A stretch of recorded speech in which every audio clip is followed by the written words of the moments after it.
आगे 250 रुपये था तो तब भी किराया सवारी वही देती थी।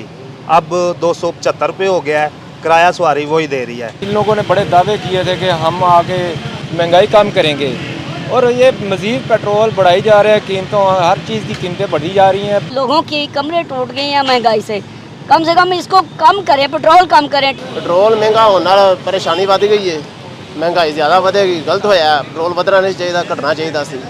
पेट्रोल सस्ता करते हैं, उधर से बिजली महंगी कर देते हैं, बिजली महंगी करते हैं, उसके बाद पेट्रोल भी सस्ता महंगा कर देते हैं। ਪੀਟਰ ਇੰਜਨ ਲੋਕੀ ਨਹੀਂ ਚਲਾ ਸਕਦੇ, ਕਿੱਥੋਂ ਲੋਕੀ ਪਾਣੀ ਲਾਣਗੇ ਪੈਲੀਆਂ ਨੂੰ।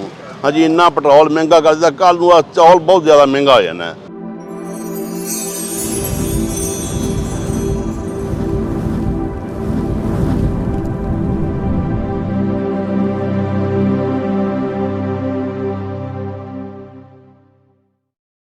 प्यारे वेखन वाले साडे हुक्मराना ने ईंधन दियां यानी पेट्रोल डीजल दियां ते LPG दियां कीमतां दे विच मजीद वाधा कर दिता है। पेट्रोल दियां कीमतां दे विच तकरीबन 20 रुपये ते LPG दियां कीमतां दे विच 24 रुपये पर kg इजाफा किया गया है। साहिबो हुकूमती है इकदाम जिहड़ा है ये मरे हुए अवाम नूं मजीद मारन दे मुतरादफ है। हुकूमत दे इस इकदाम बारे आम आदमी की आख रहे ने, आओ एक सर्वे करिए, तानू आम आदमियों दे नाल मिलवाइए, उन्हां दे दुखड़े उन्हां दे हाड़े ते उन्हां दा वावेला तानू सुनवाइए। आओ साडे नाल।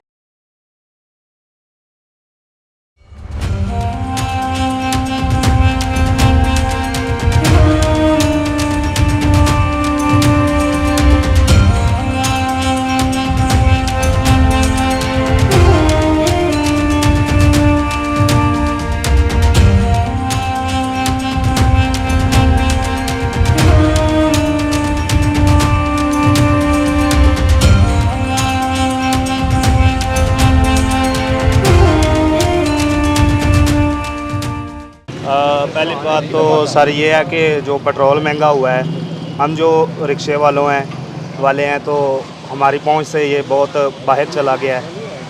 आगे 250 रुपये था तो तब भी किराया सवारी वही देती थी। अब 275 रुपये हो गया है, किराया सवारी वही दे रही है। जी हम तो कोशिश करते हैं लेकिन सवारी हमसे लड़ती है, वो कहते हैं कि हम नहीं दे सकते। ये सियालकोटी दरवाजे से लेके सियालकोट बाईपास का किराया 40 रुपये था तो अब भी 40 रुपये ही दे रहे हैं। ये मैक्सिमम तो 50 रुपये तो होना चाहिए, कम से कम 10 रुपये तो बढ़ना चाहिए। इसकी वजह ये है कि हम जो गरीब हैं हमारा भी तो कुछ ख्याल होना चाहिए हुकूमत। पेट्रोल पहले कौन सा कम है और पहले कौन सी महंगाई जो है ना कम है। इन लोगों ने बड़े दावे किए थे कि हम आगे महंगाई कम करेंगे और ये मज़ीद पेट्रोल बढ़ाई जा रहे हैं, कीमतों हर चीज़ की कीमतें बढ़ी जा रही हैं। बिजली की जो प्राइसेस हैं वो आपने देख ली हैं। आप जो गरीब लोग हैं उनका जीना दुभर हो गया है। इमरान खान ने तो ये कहा था कि रोना नहीं है, लेकिन उन्होंने इतनी महंगाई नहीं की थी जितनी ये इन्होंने कर रहे हैं। वो 4-5 रुपये बढ़ाता था तो ये चीखने लग जाते थे, लॉन्ग मार्च फलाना ये वो।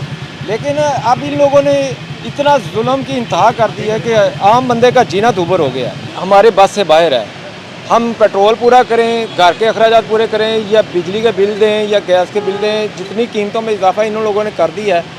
मेरा तकरीबन सिर्फ पंखे 2 लाइटें 2 पंखे 2 लाइटें हैं, इनका तकरीबन 12,000 बिल है। इसका 12,000 15,000 मैं आपको दिखा सकता हूँ। मैंने कहा इसको गाड़ियों को ना ड्रिप सेट लगवा देते हैं ताकि उनसे बिल्कुल सूंघ के पहले जितना तेल ना जाए, सूंघ के जाए। हुकूमत को चाहिए ना कि ये दावे बड़े करते थे, बड़ी हमारी टीमें जो है ना बड़ी काबिल टीमें हैं तो हम महंगाई को कम करेंगे, लेकिन इन्होंने कम करने की बजाय मज़ीद कमर तोड़ दी है। मेरे ख्याल में पेट्रोल को अपनी पुरानी कीमत पे आना चाहिए, क्योंकि गरीब अवाम है वो कहाँ से लाए इतने पैसे, कहाँ से अखराजात पूरे होते हैं। घरों के अखराजात नहीं होते, बिल इतने ज़्यादा हैं और इतने ज़्यादा टैक्स उन्होंने डाल दिए हैं। कम से कम टैक्स तो कम कीजिए ना।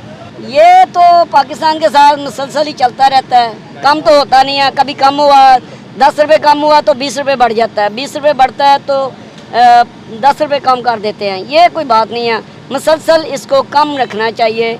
जितने पुराने रेट पे था ना उतना ही होना चाहिए मैक्सिमम। कम से कम लोगों की कमरे टूट गई हैं महंगाई से कम इसको कम करें, पेट्रोल कम करें, टैक्स कम करें, रेट जो चीज़ों के बढ़ रहे हैं वो कम करें। ये तो हुकूमत ही जानती है सारे, हम तो नहीं कुछ भी कह सकते, हमने थोड़ी कम करने हैं। ਪੈਟਰੋਲ ਮਹਿੰਗਾ ਹੋਣ ਨਾਲ ਪਰੇਸ਼ਾਨੀ ਵੱਧ ਗਈ ਹੈ, ਮਹਿੰਗਾਈ ਜ਼ਿਆਦਾ ਵਧੇਗੀ, ਗਲਤ ਹੋਇਆ। ਪੈਟਰੋਲ ਵਧਣਾ ਨਹੀਂ ਚਾਹੀਦਾ, ਘਟਣਾ ਚਾਹੀਦਾ ਸੀ। ਬਾਕੀ ਕੌਮ ਨੂੰ ਸੋਚਣਾ ਪੈਣਾ ਹੁਣ ਇਸ ਬਾਰੇ ਕਿ ਜਿੰਨੇ ਵੀ ਸਿਆਸਤਦਾਨ ਹੈਗੇ ਨੇ ਸਭ ਦੇ ਸਭ ਚੋਰ ਨੇ, ਸਭ ਲੁਟੇਰੇ ਨੇ, सब मुफाद परस्त ने, कौम का कोई नहीं सोचते। जान पेट्रोल इतना महंगा हो गया कि डलवाते वक्त भी हम सोचते हैं कि अभी कितने का डलवाएं। और ये लोग जो ऊपर आए हैं ये तो महंगाई ख़त्म करने के लिए आए हैं, और ये पेट्रोल सस्ता करते हैं, उधर से बिजली महंगी कर देते हैं, बिजली महंगी करते हैं, उसके बाद पेट्रोल भी सस्ता महंगा कर देते हैं। हम ये चाहते हैं कि इस पाकिस्तान के लिए कोई ऐसा आदमी है जो पाकिस्तान के बारे में सोचे, पाकिस्तान में महंगाई कंट्रोल हो, गरीब लोग किधर जाएं। ये तो लोग महंगाई ख़त्म करने के लिए आए थे, ये तो महंगाई बढ़ रही है बार बार। आपकी मेहरबानी, वज़ीर आज़म मियाँ मोहम्मद नवाज शरीफ साहब से दरख्वास्त है, आपकी मेहरबानी ये पेट्रोल का फिल फोर वापस लिया जाए, जो रेट आपने बढ़ाया है। आपकी मेहरबानी, मिस्टर इस्माइल साहब को वापस लाया जाए, सागडार साहब से ये मामलात नहीं होने, आवाम को रिलीफ दिया जाए, ना मारा जाए। ਇਹ ਸਰਕਾਰ ਇਸ ਟਾਈਮ ਜਿਹੜਾ ਨਾ ਕਿ ਹੱਦ ਤੋਂ ਜ਼ਿਆਦਾ ਮਹਿੰਗਾਈ ਹੋ ਗਈ ਹੈ ਤੇ ਗਰੀਬ ਆਦਮੀ ਦਾ ਜੀਣਾ ਮੁਸ਼ਕਲ ਹੋਇਆ ਹੈ, ਕਾਰੋਬਾਰ ਹੈ ਕੋਈ ਨਹੀਂ, ਹਰ ਚੀਜ਼ ਜਿਹੜੀ ਹੈ ਕਿ ਉਹ ਤਾਂ ਹੀ ਤਾਂ ਜਾ ਰਹੀ ਹੈ, ਕੋਈ ਥੱਲੇ ਤੇ ਆ ਨਹੀਂ ਰਹੀ। ਤੇ ਫਿਲਹਾਲ ਹੁਣ ਵੇਖੋ ਧਨੀਏ ਦਾ ਰੇਟ ਹੀ ਤੁਸੀਂ ਵੇਖ ਲਵੋ, ਉਹ 500 ਰੁਪਏ ਕਿਲੋ ਹੋ ਗਿਆ। ਉਸ ਤੋਂ ਬਾਅਦ ਤੇਲ ਦੀ ਕੀਮਤ ਇੰਨੀ ਵੱਧ ਗਈ ਹੈ, ਸਬਜ਼ੀਆਂ ਇੰਨੀਆਂ ਵੱਧ ਗਈਆਂ ਨੇ, ਗਰੀਬ ਆਦਮੀ ਨੇ ਕੀ ਖਾਣਾ ਜੇ, ਉਹ ਵਿਚਾਰਾ ਸਿਸਕ ਕੇ ਮਰਦਾ ਹੀ ਜੇ ਪਿਆ। ਤੇ ਲਿਹਾਜ਼ਾ ਅਸੀਂ ਗੁਜ਼ਾਰਿਸ਼ ਕਰਨੇ ਆ ਕਿ ਇਹ ਸਾਰਿਆਂ ਅੱਗੇ ਕਿ ਲਓ ਜੀ ਇਹ ਮਹਿੰਗਾਈ ਥੋੜੀ ਘੱਟ ਕਰੋ, ਆਵਾਮ ਵਾਸਤੇ ਵੀ ਬਿਹਤਰੀ ਹੈ, ਸਾਡੇ ਵਾਸਤੇ ਵੀ ਬਿਹਤਰੀ ਹੈ। ਤੇ ਮੈਂ ਤੇ ਇਹੋ ਹੀ ਚਾਹੁੰਦਾ ਵਾਂ ਕਿ ਭਾਜੀ ਬਹੁਤੀ ਤੁਹਾਡੇ ਅੱਗੇ ਗੁਜ਼ਾਰਿਸ਼ ਕਰਨਾ ਕਿ ਇਹ ਚੀਜ਼ ਰੇਟ ਜਿਹੜਾ ਥੋੜਾ ਥੱਲੇ ਆਉਣਾ ਚਾਹੀਦਾ। ਸਿਲੰਡਰ ਭਰਾ ਨਹੀਂ ਸਕਦੇ, ਬਿਜਲੀ ਇਹਨਾਂ ਮਹਿੰਗੀ ਕਰ ਦਿੱਤੀ ਹੈ, ਰਾਤੋਂ ਰਾਤ ਇਹਨਾਂ ਪੈਟਰੋਲ ਵੀ ਜਿਹੜਾ 20 ਰੁਪਏ ਹਾਂਜੀ ਲੀਟਰ ਮਹਿੰਗਾ ਕਰ ਦਿੱਤਾ ਹੈ। ਹਾਂਜੀ, ਤੇ ਗਰੀਬ ਆਦਮੀ ਕਿੱਧਰ ਜਾਏ, ਰਾਤੀ ਘਰ ਜਾਂਦੇ ਆ, ਰੋਟੀ ਪਕਾਉਣ ਤੋਂ ਵੀ ਆਵਾਜ਼ਾਰ ਹਾਂ ਜੀ। ਭਾਜੀ ਜ਼ਿਮੀਂਦਾਰ ਜਿਹੜਾ ਜ਼ਿਮੀਂਦਾਰੀ ਤੋਂ ਤੁਰ ਗਿਆ, ਪੀਟਰ ਇੰਜਨ ਲੋਕੀ ਨਹੀਂ ਚਲਾ ਸਕਦੇ, ਕਿੱਥੋਂ ਲੋਕੀ ਪਾਣੀ ਲਾਉਣਗੇ ਪੈਲੀਆਂ ਨੂੰ। ਹਾਂਜੀ, ਇੰਨਾ ਪੈਟਰੋਲ ਮਹਿੰਗਾ ਕਰ ਦਿੱਤਾ, ਕੱਲ੍ਹ ਨੂੰ ਚੌਲ ਬਹੁਤ ਜ਼ਿਆਦਾ ਮਹਿੰਗਾ ਹੋ ਜਾਣਾ। ਜਿਸ ਤਰ੍ਹਾਂ ਨਾ ਹਾਂਜੀ ਆ ਪੈਟਰੋਲ ਮਹਿੰਗਾ ਕਰਦੇ ਨੇ ਪਏ, ਡੀਜ਼ਲ ਮਹਿੰਗਾ ਕਰਦੇ ਨੇ ਪਏ, ਜ਼ਿਮੀਂਦਾਰ ਬਹੁਤ ਜ਼ਿਆਦਾ ਪਰੇਸ਼ਾਨ ਹੈ। ਹਾਂਜੀ, ਇਹਨਾਂ ਨੂੰ ਕੋਈ ਸੋਚਣਾ ਚਾਹੀਦਾ ਇਹਦੇ ਬਾਰੇ। ਹਾਂਜੀ, ਇਹਨਾਂ ਬਿਜਲੀ ਮਹਿੰਗੀ ਕਰ ਦਿੱਤੀ ਹੈ ਜੀ, ਪੈਟਰੋਲ ਮਹਿੰਗਾ ਕਰ ਦਿੱਤਾ ਹੈ, ਰਿਕਸ਼ਿਆਂ ਵਾਲਿਆਂ ਕਿਰਾਇਆ ਵਧਾ ਦੇਣਾ, ਬੱਸਾਂ ਵਾਲਿਆਂ ਵੀ ਕਿਰਾਇਆ ਵਧਾ ਦੇਣਾ, ਤੇ ਗਰੀਬ ਆਦਮੀ ਕਿੱਥੇ ਜਾਏ। ਸਬਜ਼ੀ ਵਾਲਿਆਂ ਸਬਜ਼ੀ ਮਹਿੰਗੀ ਕਰ ਦੇਣੀ ਹੈ ਜੀ। ਹਾਂਜੀ, ਤੇ ਦੁੱਧ ਜਿਹੜੇ ਨੇ ਉਹ ਪਿੰਡਾਂ 'ਚੋਂ ਦੁੱਧ ਲਿਆ ਕੇ ਦਿੰਦੇ ਨੇ, ਤੇ ਉਹ ਵੀ ਆਉਂਦੇ ਨੇ ਜੀ ਅਸੀਂ ਕਿੱਧਰ ਜਾਈਏ, ਅਸੀਂ ਦੁੱਧ ਨਾ ਮਹਿੰਗਾ ਕਰੀਏ ਤੇ ਅਸੀਂ ਕਿੱਥੋਂ ਖਾਣਾ। ਤੇ ਗਰੀਬ ਆਦਮੀ ਜਿਹੜਾ ਉਹ ਤੇ ਲੈ ਕੇ ਪੀ ਨਹੀਂ ਸਕਦਾ ਦੁੱਧ। ਪਿਆਰੇ ਵੇਖਣ ਵਾਲਿਓ, ਤੁਸੀਂ ਤੇਲ ਦੀਆਂ ਕੀਮਤਾਂ ਵਧਣ ਬਾਰੇ ਆਵਾਮ ਦਾ ਰੱਦੇ ਅਮਲ ਸੁਣਿਆ। ਇਹ ਗੱਲ ਬਿਲਕੁਲ ਹਕੀਕਤ ਹੈ ਕਿ ਇੱਕ ਪੈਟਰੋਲ ਦੀਆਂ ਤੇ ਡੀਜ਼ਲ ਦੀਆਂ ਕੀਮਤਾਂ ਵਧਣ ਨਾਲ ਨਾ ਸਿਰਫ ਰਕਸ਼ਿਆਂ, ਕਾਰਾਂ, ਬੱਸਾਂ ਦੇ ਕਿਰਾਏ ਵੱਧ ਜਾਂਦੇ ਨੇ, ਬਲਕਿ ਇਹਦੇ ਨਾਲ ਤਮਾਮ ਮਸਨੂਆਤ ਜਿਹੜੀਆਂ ਅਸੀਂ ਘਰਾਂ ਦੇ ਵਿੱਚ ਇਸਤੇਮਾਲ ਕਰਨੇ ਆ, ਜ਼ਰੂਰੀਆਤ ਜ਼ਿੰਦਗੀ ਦੀਆਂ ਚੀਜ਼ਾਂ, ਸਬਜ਼ੀਆਂ, ਦਾਲਾਂ, ਸਭ ਦੀਆਂ ਕੀਮਤਾਂ ਵੱਧ ਜਾਂਦੀਆਂ ਨੇ। ਦੁੱਧ ਦੀ ਕੀਮਤ ਵਧਾ ਦਿੰਦੇ ਨੇ। ਉਹ ਆਖਦੇ ਨੇ ਜੀ ਕਿ ਅਸੀਂ ਪਿੰਡਾਂ ਥਾਵਾਂ 'ਚੋਂ ਦੁੱਧ ਲੈ ਕੇ ਆਉਂਦੇ ਹਾਂ, ਸਾਡਾ ਪੈਟਰੋਲ ਬਲਦਾ ਹੈ।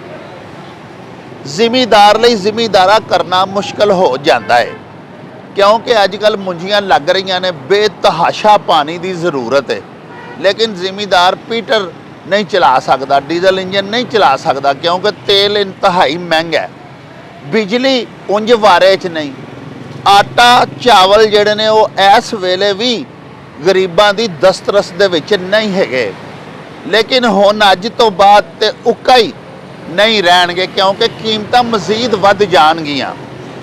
ਆਵਾਮ ਦੀ ਹਾਲਤ ਇਹ ਹੋ ਗਈ ਹੈ ਭਈ ਮਹਿੰਗਾ ਡੀਜ਼ਲ ਤੇ ਪੈਟਰੋਲ, ਖਾਲੀ ਥਾਲੀ ਸਖਣਾ ਕੌਲ, ਤੇ ਤੇਲ ਨੂੰ ਤੀਲੀ ਲਾ ਦੇਣਾ ਹੈ, ਕਾਹਦੀ ਯਾਰ ਸਜ਼ਾ ਦੇਣਾ ਹੈ, ਨਵੀਂ ਮੁਸੀਬਤ ਪਾ ਦੇਣਾ ਹੈ, ਨਾ ਕਰ ਮਾੜਿਆਂ ਨਾਲ ਮਖੌਲ, ਮਹਿੰਗਾ ਡੀਜ਼ਲ ਤੇ ਪੈਟਰੋਲ, ਖਾਲੀ ਥਾਲੀ ਸਖਣਾ ਕੌਲ। ਸਾਹਿਬੋ, ਇਹਦੇ ਨਾਲ ਹੀ ਹੁਣ ਸਾਨੂੰ ਦਿਓ ਇਜਾਜ਼ਤ, ਰੱਬ ਰਾਖਾ, ਅੱਲਾ ਬੇਲੀ।